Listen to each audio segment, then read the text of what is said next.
여러분 안녕하십니까? 행정학을 강의하는 김철입니다. 군무원 시험을 준비하는 여러분들에게 굉장히 반가운 소식이 들렸죠. 예, 오늘 12월 21일 날 이제 2차 경쟁 채용 모집이 공고가 됐습니다. 그래서 지난 6월에 이제 시험을 보시고 아쉽게 뜻을 이루지 못하신 분들에게 다시 한번 이제 재도전을 할 수 있는 기회가 주어졌어요. 그래서 짧은 시간 동안 우리가 행정학의 모든 이론과 내용들을 같이 좀 볼 수 있는 시간 마련을 했습니다. 이 시간은 이론에 대한 내용이 전혀 정리가 안 돼 있는 분들에게는 다소 조금 버겁고 어려운 시간이 될 수 있어요. 하지만 지난 1년 동안 우리가 행정학에 대한 내용들을 공부를 해왔고, 그리고 문제풀이를 통해서 어느 정도 감을 조금 익히셨던 분들이 그 실전 감각을 좀 계속해서 유지할 수 있다라고 하는 목적으로 짧은 기간 동안에 우리가 단기 특강을 좀 준비를 했습니다. 그래서 지금부터 이제 25시간에 걸쳐서 우리가 행정학 전반의 내용들과 그리고 문제들을 같이 한번 다뤄보는 시간 갖도록 할게요. 여러분들에게는 이제 추가적으로 조금 기회가 주어졌으니만큼 지난 6월 달에 출제가 되었던 기출문제의 풀이도 이 시간에 같이 진행이 될 수 있으리라 기대를 해봅니다. 자, 그래서 이제 우리가 첫 시간에는요, 이제 행정 이론 첫 번째 단락이죠. 첫 번째 단락에서 우리가 봤었던 행정 이론에 대한 내용들을 이제 하나하나 좀 앞에서부터 좀 정리를 해보도록 할게요. 행정이 무엇이냐라고 하는 것부터 시작해서 어떤 특징들을 가지고 있는지, 또 행정 이론상의 어떤 변화나 이러한 것들, 앞에서 배웠던 내용들 여러분들이 조금 머릿속에 기억이 좀 나시죠? 물론 이제 뭘 공부하겠다라고 하면 제일 먼저 앞에부터 기억나잖아요. 수학 공부한다 그러면 집합이 제일 먼저 떠오르는 것처럼 행정학에서의 집합과 같은 역할을 하는 게 바로 이 행정 이론인데, 지금부터 그 행정 이론에 대한 내용들, 어떠한 것들이 있었는가 하는 것 우리가 같이 한번 생각해 보도록 하겠습니다. 내용 보시죠. 자, 행정의 개념에 대해서 우리가 처음 이야기를 했었습니다. 행정의 개념, 이거는 목적이 뭐였어요? 사회의 공공가치 실현을 목적으로 한다라고 하는 건 말씀을 드렸었죠. 그래서 이거하고 이제 비슷한 유사한 개념으로 우리가 뭐가 있다고 말씀을 드렸어요? 공익이 있다라고 말씀을 드렸어요. 그래서 공익 실현, 사회 공공가치 실현을 목적으로 한다라고 하는 말씀을 드렸었습니다. 자, 그래서 이제 행정이라고 하는 것은 이제 일련의 모든 활동들인데, 다만 이제 넓은 의미로 봤을 때에는 공행정과 사행정을 같이 이야기한다. 다시 말해서 공행정이라고 하는 거는 주체가 누구야? 정부가 주체가 되는 거죠. 정부가 주체가 되는 행정인 거고, 사행정이라고 하는 것은 민간이 주축이 되는 그러한 행정이라고 볼 수 있다. 자, 그런데 이제 좁은 의미로 봤을 때는 공행정만 얘기한다. 정부의 행정만을 이야기한다. 넓은 의미로 봤을 때는 정부와 민간이 두루 행하는 관리체계, 이것을 우리가 이제 행정이라고 이야기를 한다는 거죠. 그러니까 다시 말해서 사회의 공공가치 실현을 목적으로 한다라고 하면은 좁은 의미에서는 정부의 활동, 넓게 봤을 때는 민간의 활동. 그러니까 기업에서 무슨 어떤 사회적 가치를 실현한다든지 또 사회 공헌 활동이라든지 이런 것들을 하는 것도 이제 넓은 의미로 봤을 때는 행정에 속한다. 이렇게 우리가 생각을 할 수 있겠습니다. 자, 그러면 이제 행정의 유사 개념들을 한번 생각을 해보죠. 행정의 유사한 개념들을 우선 첫 번째, 정치와 구분을 해서 본다면, 정치라고 하는 것은 가치가 개입이 된 가치 개입적 행위다라고 하는 이야기를 합니다. 그러니까 이 행위 자체에 나름대로의 의도가 들어가 있다라는 거죠. 목적이 있고 그걸 통해서 실현하려고 하는 나름대로의 가치가 있다라고 하는 겁니다. 그런데 행정이라고 하는 것은 그렇지 않다라는 거죠. 이거는 가치 중립적인 행위야. 그냥 결정이 된 사항을 그대로 실행에 옮기기만 하는 거지, 그 옮기는 그 행위 자체에 뭔가의 의미가 있거나 의도가 있거나 그렇지 않다라고 하는 거예요. 그러니까 정치와 행정의 가장 큰 차이점을 들어라 그러면, 정치는 가치 개입적인 행위라고 하는 점, 다음 행정은 가치 중립적인 행위라고 하는 점, 이걸 여러분들이 분명하게 생각을 해 두셔야 될 거예요. 자, 그래서 이제 이 정치와 행정에 대해서는 이제 학술상으로는 두 가지 개념으로 나뉘어지죠. 그러니까 정치와 행정이 서로 다르다, 근원이 다르다라고 얘기하는 정치행정 이원론과, 아니다, 정치와 행정은 근원이 하나다, 분리가 될 수 없다라고 보는 정치행정 이론론이 있어요. 이거는 이제 우리가 뒤에서 행정학의 이해에 대해서 다시 한번 생각을 해보면 되겠습니다만은, 행정이라고 하는 것은 전문성이나 중립성 확보, 어디에다가 갖다 둬도 다 적합이 될 수 있는데 그냥 수단적인 의미일 뿐이다라고 보는 개념이 정치행정 이원론의 입장인 거고, 다음에 정치행정 이론론은 정책 형성의 입장, 정책 형성에까지도 행정이 관여할 수 있어야 된다. 그렇기 때문에 결정의 부분, 정치가 담당하고 있던 결정의 부분까지도 행정의 영역으로 봐야 된다라고 하는 입장이다라고 하는 걸 생각해 두시면 좋을 것 같아요. 자, 다음에 이제 행정과 경영의 차이. 이게 이제 우리가 시험 볼 때 가장 많이 들어왔던 내용이고, 우리가 또 행정학을 배우는 데 있어서 행정의 유사 개념을 이야기할 때 가장 많이 나왔던 내용이죠. 자, 일단 목적 자체가 다릅니다. 행정은 사회의 공공가치를 실현하는 게 목적이다라고 했다면, 경영이라고 하는 것은 이윤을 창출하는 게 목적이다. 그래서 이윤이 창출이 안 된다라고 하면은 기업에서는 어떤 물건도 생산하지 않는 그러한 내용들이 나오게 되죠. 다음, 행정의 주체는 일단 좁은 영역에서 봤을 때 정부고, 경영은 기업에서 담당을 한다라고 하는 것. 그래서 정부가 이제 공공재나 공공서비스를 독점 제공하는 형태를 가지고 있는데, 경영 같은 경우에는 시장 경쟁을 하고 있기 때문에 품질 자체가 굉장히 향상이 될 수 있는 그러한 여지들이 있죠. 경쟁하게 되면은 앞서가는 업체는 따라잡히지 않으려고 열심히 뛰고, 뒤따라가는 업체는 따라잡으려고 열심히 뛰고 그러지만, 독점 제공하는 정부 같은 경우에는 뭐 나 아니면 뭐 제공하는 사람도 없는데 뭐 대충 그냥 만드는 경우들이 있다라는 거지. 그러니까 이제 시민들의 입장에서는 세금은 세금대로 비싸게 내면서 낸 만큼의 서비스를 받지 못하는 그러한 결과들을 가지고 오게 된다. 그로 인해서 나타나는 비효율성을 우리가 뭐라고 얘기한다? X 비효율성이라고 이야기한다. 우리가 그렇게 말씀을 드렸었어요. 자, 다음에 이제 행정이라고 하는 것은 굉장히 법적인 규제가 엄격하죠. 뭘 하려고 한다라고 하면은 그것을 하고자 하는 분명한 근거가 있어야 되고, 뭐 어떻게 나가야 된다. 세 발짝을 갔다가 왼쪽으로 돌아. 그러면 세 발짝을 갔다가 왼쪽으로 돌아야 돼. 네 발짝 가거나 두 발짝만 돌면 안 되는 거야. 그런데 경영이라고 하는 것은 이 직접적인 법적인 규제 뭐 거의 없다고 볼 수가 있어요. 굉장히 자유로운 입장에서 행위들을 할 수 있는 거죠. 뭐 물건이 부족해요. 공장 하나 더 지어. 할 수 있는 거야. 자, 그래서 이 법적인 규제가 상당히 좀 강하다라고 하는 것. 그렇기 때문에 형식주의가 우려되는 경우들이 굉장히 많죠. 그냥 했어요. 안 했어요. 하라고 해서 했어요. 하지 말라 그래서 안 했어요. 형식적으로 이루어지는 그러한 형태들이 굉장히 강하다라고 하면, 경영은 이 급변하는 환경에 탄력적으로 대응을 할 수가 있다. 변화되는 상황에 유연하게 대처할 수 있다라는 거죠. 근데 행정은 그럴 수가 없어. 왜? 법부터 바뀌어야 되거든. 대응을 하려고 하면. 굉장히 경직성이 강하다라고 하는 겁니다. 그리고 이제 환경적으로서는 뭐 이 경영 같은 경우에는 시민단체, 언론이나 여론, 그러니까 소비자들의 입장만 생각하면 되는 거였는데, 이제 어때? 행정은 법적인 환경이나 정치적인 환경까지도 생각을 해야 된다라고 하는 것이 경영하고는 다르다. 우리 이렇게 생각을 할 수 있는 겁니다. 자, 그러면 이 행정 서비스를 제공하는 국가는 어떻게 바뀌어왔느냐? 근대의 국가는 이제 작은 정부를 추구했다라고 이야기를 하죠. 이 작은 정부는 뭐가 작다는 거야? 크기가 작다는 이야기가 아니라 국민에 대한 그 국가의 권한의 정도가 굉장히 작다라고 하는 거예요.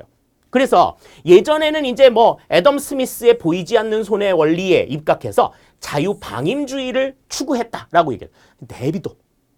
냅둬. 그냥 그 사람들이 뭔 짓을 하든지 그냥 가만히 보고만 있어.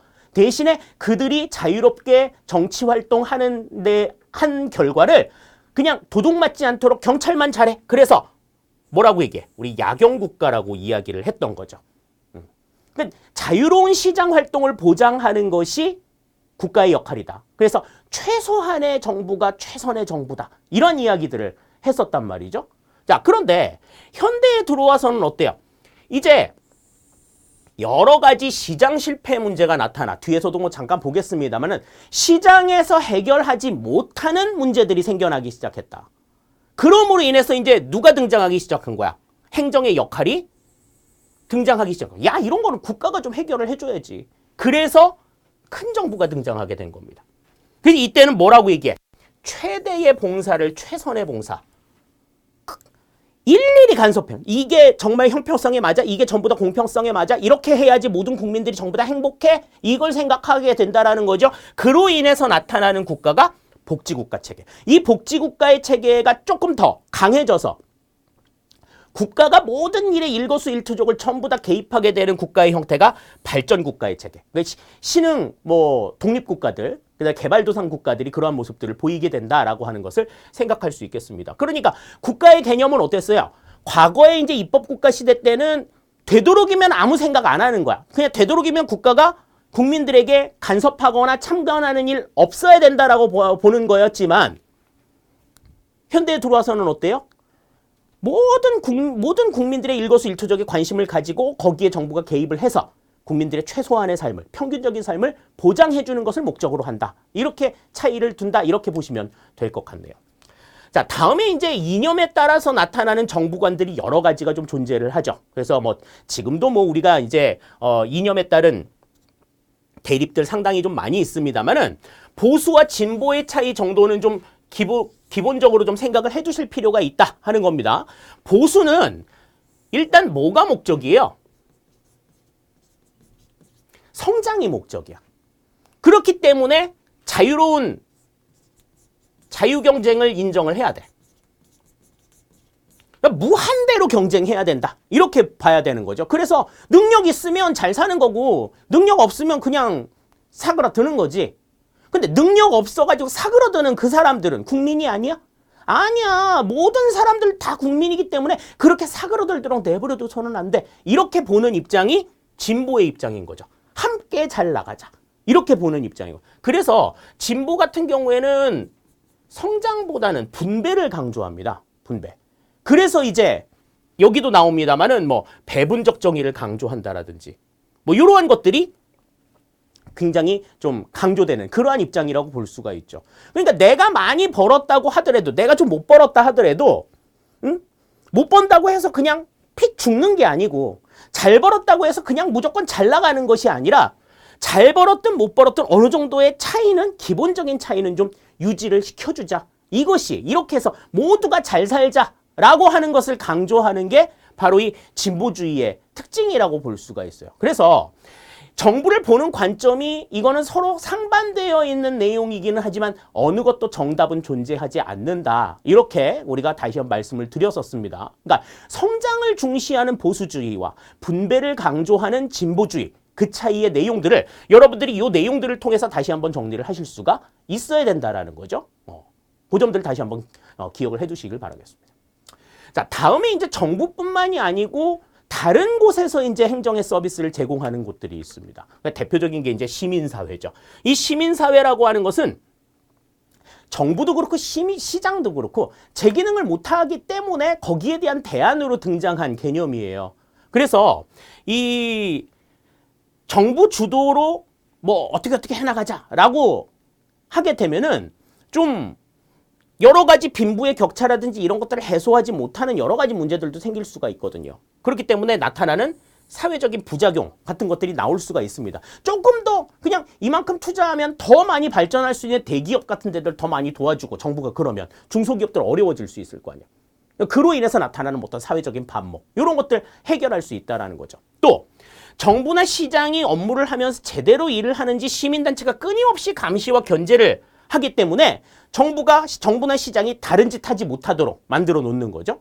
또 이렇게 하면은 우리가 모두가 더 잘 살 수 있어, 모두가 더 행복해질 수 있어 라고 하는 그러한 내용들을 바탕으로 해서 정부의 영향력을 행사할 수도 있다 라고 하는 것이 시민사회의 어떤 입장이다 이렇게 볼 수가 있을 것 같습니다. 그래서 무엇보다도 대의민주주의, 간접민주 정치가 가지고 있는 한계, 그러니까 국민들의 의사를 좀 직접적으로 듣지 못하는 그러한 문제들을 어느 정도 좀 보완할 수 있다라고 하는 측면에서 의미가 있을 수 있을 거고요. 다음에 자, 정책에 대한 어떤 공감대를 형성해 주어 가지고 지지를 해주게 되면 정책을 운영하는데 훨씬 더 탄력을 좀 많이 받을 수가 있겠죠. 그렇기 때문에 용이한 정책 집행 확보가 가능하다라고 하는 점 생각하실 수 있습니다.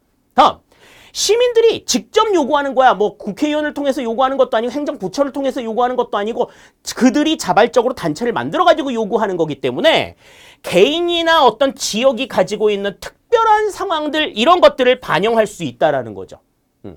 우리는 장애인이기 때문에 노인이기 때문에 청소년이기 때문에 이러한 특징들이 있어요 라고 하는 것들을 자신들의 목소리로 낼 수가 있기 때문에 그들만이 가지고 있는 특성 이런 것들을 반영할 수 있다라는 점에서 상당히 조금 의의가 있다라고 볼 수가 있겠습니다.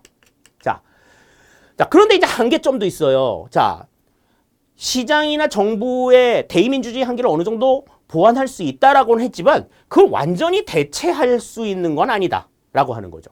다음에 많은 시민 참여를 보장하고 있기 때문에 어중이 떠중이 막 많은 사람들이 막 이야기를 하면 이 사람들의 의견을 전부 다 하나로 묶어야 되는 게 얼마나 오랜 시간이 걸리겠어요. 그렇기 때문에 굉장히 많은 시간과 비용이 소요가 된다라고 하는 걸 생각할 수가 있다라는 거죠. 또 시민의 대표성.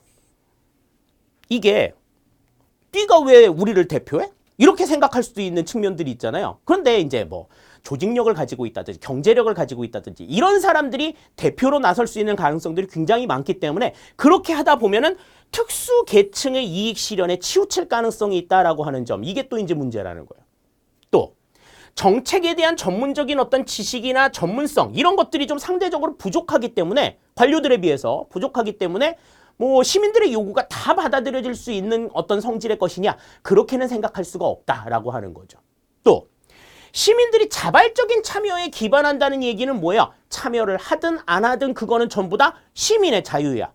그러면 거기에 대해서 만약에 결정이 된 내용에 대한 책임을 누구한테 물어야 되느냐는 거죠. 시민 전체한테 물어? 아니, 나는 뭐 동의하지 않았는데 왜 나한테 그런 책임을 물어? 이렇게 얘기하는 것은 또 어떻게 해결할 수 있을 것이냐. 그러니까 비참여 시민에게 어떤 책임을 부여하는 것은 곤란하다라고 하는 것이 이 시민사회가 가지고 있는 하나의 어떤 한계점이다. 이렇게 우리가 볼 수가 있을 겁니다. 자, 다음에 이제 비정부기구죠. 그러니까 시민단체하고 시민사회하고 비정부기구를 헷갈려 하시는 분들이 많은데 시민사회는 아까 우리가 앞에서 봤지만 단순하게 자신들의 이야기들, 자신들의 목소리를 내는 거야. 그런데 비정부기구, NGO라고 하는 거는 말 그대로 Non-Governmental Organization, 비정부기구, 정부가 해야 될 일을 대신하는 정부 외의 기구예요. 그러니까 정부 조직의 역할을 대신 수행하는 역할을 한다. 요게 이제 시민사회, 그냥 일반적인 시민사회하고는 다르다라고 하는 거죠. 그러니까 뭐 국경 없는 의사회, 이런 데가 이제 NGO라고 이야기를 하는 거는 왜 그래? 그러니까 보건과 관련된 문제, 의료와 관련된 어떤 서비스들을 국가가 다 하지 못하는 그러한 서비스들을 대신 해주는 역할들을 하잖아요. 뭐 녹색운동연합, 환경단체들 같은 경우에도 마찬가지죠. 뭐 환경오염을 일으키는 문제들이나 어떤 요인들에 대해서 분석하고 거기에 대한 대안을 제시하는 거 정부가 해야 되는 일인데 정부가 너무 많은 데 신경을 쓰고 있다 보니 또 환경 문제를 담당하는 환경부도 일일이 다 그것들을 신경 쓰지 못하는 그러한 문제가 있으니까 그 역할들을 대신해주는 역할을 하는 게 비정부기구다라고 하는 겁니다. 그래서 이 비정부기구는 정부 조직의 역할을 대신 수행한다. 그러면 뭐 어느 정도 좀 전문성도 가지고 있고 지식도 가지고 있는 그런 사람들이겠죠. 그런 사람들이 비정파적이고 비영리적이며 자발적인 그런 움직임 속에서 조직이 되어 있는 그러한 단체들을 우리가 비정부기구라고 이야기를 하는 겁니다. 자, 그래서 비정부기구의 특성을 보시면 일단 정부 조직이 아니어야 돼. 비정부성. 다음, 비영리성, 영리를 추구하는 것. 그래서 기업도 아닌 거죠. 자발성, 자발적으로 나서야 돼. 나 스스로 내가 원해서 하는 일이어야 돼. 또 스스로 나름대로의 어떤 규율을 가지고서 움직여야 되고 다음에 이익이 발생했다. 그 이익을 어떻게 해야 되는 거야? 다시 사회로 환원해 나가는 그러니까 내 걸로 내 주머니에 집어넣는 게 아니라 그 이익을 바탕으로 해서 다시 공익을 추구하기 위해 배분해 나가는 그러한 어떤 움직임들을 통해서 정부 역할을 대신해주는 그러한 단체가 비정부기구다. 이렇게 우리가 볼 수 있는 겁니다. 자, 앞서서 말한 이제 사회, 뭐 시민단체라든지 시민사회라든지 NGO 같은 경우에는 그래도 물리적인 조직체잖아요. 근데 지금 이제 우리가 봐야 될 이 사회자본이라고 하는 건 조금 또 다른 문제예요. 자, 이 사회자본이라고 하는 건 경제적 자본에 대응하는 개념입니다. 그러니까 경제적 자본이라고 하면 이제 뭐가 있겠어요? 뭐 돈도 있을 거고, 그죠? 인력도 있을 거고, 그 다음에 아까 우리가 봤었던 조직의 어떤 규모, 이런 것들도 결정이 될 수가 있겠지. 그런데 아무리 큰 조직이고 아무리 많은 사람이 있고 아무리 많은 돈이 있다 하더라도 이들 사이에 그것만 있으면 다 될 수 있느냐? 사람 일은 또 그렇지가 않거든요. 자, 사회 자본이라고 하는 건 뭐냐? 구성원들이 가지고 있는 신뢰나 협력에 대한 의지, 이런 것들이야. 내가 상대방을 얼마만큼 믿고 있고 상대방은 또 나를 얼마만큼 믿고 있느냐. 요거에 대한 어떤 끈끈한 정도, 유대감, 이런 것들을 이야기하는 겁니다. 그러니까 이런 사회 자본이라고 하는 건 눈에 안 보이는 거죠. 네. 그래서 공동의 문제를 해결하기 위해서 자발적이고 적극적으로 나서는, 그러니까 내 역할이 아니라 하더라도 지금 상대방이 어디에서 좀 빈틈이 보여. 그러면 내가 메꾸를 수 있는 그러한 역할들을 하게 되는 거. 이게 이제 얼마만큼 그러한 의지들이 있고 그러한 실행력이 있느냐. 이게 이제 사회 자본의 어떤 규모, 크기, 이런 것들을 말할 수 있다라고 하는 거죠. 자, 그래서 사회 자본의 특징을 보시면 일단 사회 관계가 형성이 되어야지 만들어질 수 있는 거야. 신뢰라든지 협력이라든지 이런 거는 생판 모르는 사람한테 너 나를 믿어 이렇게 얘기하면 믿을 수 있겠어? 못 믿잖아요. 자, 다음에 발생하는 이익이 공유가 되는 거야. 그러니까 이익이 발생하면 그 이익이 오롯이 내 게 아니야. 내가 무슨 일을 해가지고 생겨난 이익이라 하더라도 그건 사회 전체적인 거지. 그렇지 않아? 자, 다음에 사회 자본의 특징 가운데서 가장 중요하다라고 이야기하는 것이 바로 이 세 번째야. 교환의 동시성과 등가성을 전제하지 않는다. 자, 동시성이라는 건 뭐예요? 자, 내가, 나나 상대방이 있으면, 자, 동시성이라고 하는 건 내가 어떤 도움을 줬어. 도움을 주자마자 바로 뭐가 와야 돼? 반대급부가 와야 되는 거지. 그러니까 왜 우리 시장에서 물건 살 때 이 물건 주세요 해가지고 산다고 내가 돈을 내면 물건을 바로 주죠. 바로 그냥 교환이 되잖아. 그런데 사회적으로 내가 누구에게 도움을 줬어. 그러면 도움을 준 대가를 반드시 받아?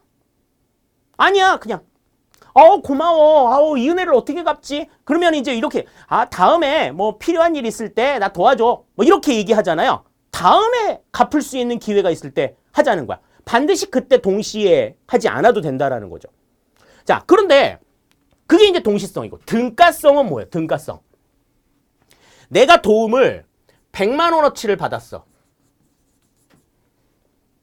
내가 상대방에게 100만 원어치의 도움을 줬다. 그러면 상대방한테 내가 받을 때 뭐 50만 원어치를 받는다. 그럼 내가 손해보는 거야? 이런 게 아닌 거죠. 이런 게 아닌 거야. 그 규모가 100만 원어치든 50만 원어치든 그 도움이 필요한 상황에서 모든 사람들은 다 똑같은 상황이라고 보는 거죠. 그러니까 이거는 도움을 주느냐 안 주느냐에 대한 내용이지 그 도움의 정도가 얼마만큼이냐 요거는 생각하지 않는 거야. 그러니까 내가 버스비가 없었는데 내 친구가 내 버스비를 대신 내줬어. 그러면 내가 걔랑 같이 해외여행 가는데 걔가 비행기표 값 못 낸다 그러면 내가 비행기표 값 내줄 수도 있는 거지. 그지? 그러한 어떤 유대감, 그러한 신뢰, 이런 것들을 우리가 사회자본이라고 이야기를 하는 거예요. 그래서 이 사회자본의 가장 큰 특징 중에 하나는 교환의 동시성과 등가성을 전제하지 않는다. 반드시 동시에 이 익스체인지가 되지 않아도 되고 반드시 똑같은 규모의 도움이어야 돼서는 도움일 필요도 없다라는 거예요. 자, 다음에 사용하지 않을수록 줄어드는 악순환. 그러니까 남을 돕지 않으면 계속해서 그 양이 줄어. 계속해서 돕게 되면은 그 도움이 점점 커지는 성향들을 가지고 있거든요. 그래서 왜 그 영화에도 그런 거 나왔었죠. 어떤 사람이 한 사람한테 도움을 받으면 그 사람이 똑같은 도움을 세 사람한테 나눠주는 거야. 이 사람들 받은 사람들은 또 같은 도움을 세 사람들한테 나눠주는 거죠. 이렇게 되면 이제 온 세상이 행복해지지 않겠냐. 이제 이러한 개념들이 사회자본에서 이제 강조가 되는 내용이다라고 볼 수가 있겠습니다. 그리고 이거는 사실 뭐 개인이나 어떤 단순한 어떤 조직 차원의 문제가 아니라 사회 공동체, 더 나아가서는 국가 공동체의 어떤 커다란 하나의 자산으로서 자리매김을 할 수가 있다라는 거죠.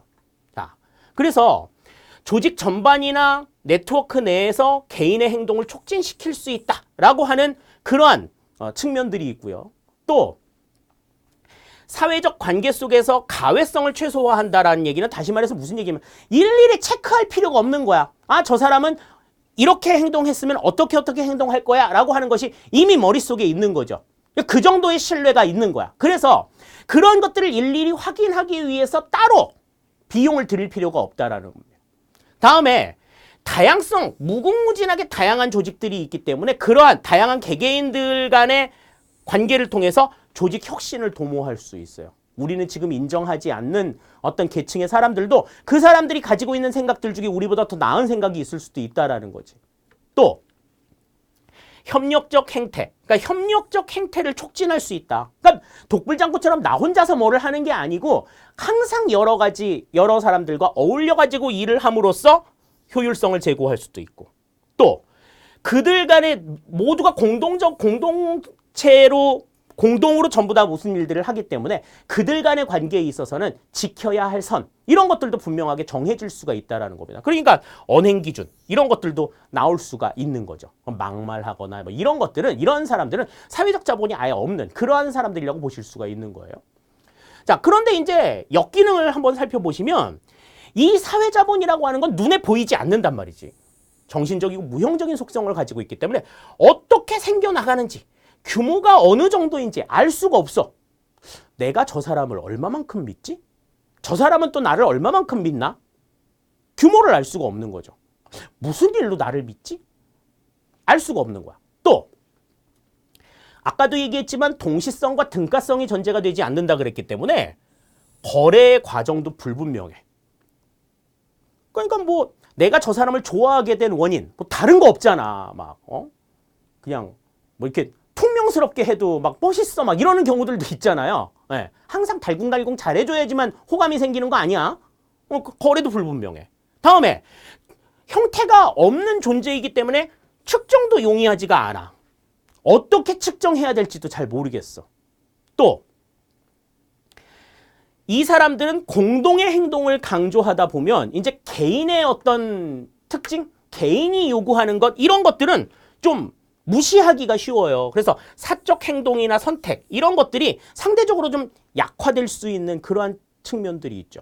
또 자신들이 형성이 되어 있는 공동체들의 움직임이 너무 조금 지나치다 보면은 이제 집단 이기주의와 같은 어떤 사회적인 문제들도 야기할 수 있다라고 하는 것이 사회 자본을 우리가 생각하는 데 있어서 조금은 좀 염두에 두어야 할 만한 하나의 역기능이다. 이렇게 우리가 생각을 할 수 있겠습니다. 자, 이렇게 해서 이제 우리가 지금 행정과 관련된 이야기들을 하면서 지금 행정의 주체에 대해서 이야기했었고, 또 행정의 주체 속에서 우리가 등장하는 여러 가지 어떤 요소들, 이런 것들을 한번 생각을 해봤어요. 앞에서 봤던 굉장히 단순한 이야기들이기 때문에 우리가 뭐 되게 조금 다 아는 내용이라고 생각할 수도 있겠지만 그 확실하게 알고 있는 내용을 하나하나 다져나가는 것, 그것이 이 시간에 우리가 이해를 해야 될 가장 좀 해결을 해야 될 가장 좀 큰 문제다라고 여러분들이 생각을 하셔야 될 겁니다. 그러니까 뭐 다 아는 문제다라고 생각하고 그냥 지나치지 마시고 그냥 이 내용을 처음 본다라고 하는 마음가짐을 가지시고 하나하나 다시 한번 점검해 나가시는 것 잊지 않으셨으면 좋겠습니다. 다음 시간에 이 뒷내용 다시 이어나가도록 하죠. 수업 마칩니다. 감사합니다.